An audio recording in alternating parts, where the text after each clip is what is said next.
நாளைய தேவைக்கு என்ன செய்வது என்று கவலையோடு இருக்கும் ஆத்துமாவை இந்த கர்த்தர் உங்களுக்கு சொல்லுவது மத்தேயு 6:34.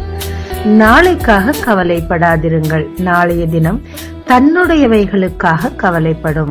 எகிப்திலிருந்து தப்பித்தால் போதும் என்று சொல்லி மோசே பின்னாடி வந்துவிட்டனர் இஸ்ரவேல் ஜனங்கள். ஆனால் அவர்கள் என்ன சாப்பிடுவார்கள் என்று மோசே கவலைப்படவில்லை, கர்த்தர் கவலைப்பட்டார். தினம் தினம் மன்னா கொடுத்தார், தேவைப்பட்ட நேரமெல்லாம் தண்ணீரும் கொடுத்தார். ஆமாங்க, நாளைக்கு என்ன சாப்பிடுறது, கடன்காரனை எப்படி சமாளிக்கிறதுன்னு கவலையோடு இருக்கிறீங்களா? உங்களை ரட்சித்தவர் அதை பார்த்துக் கொள்ளுவார்.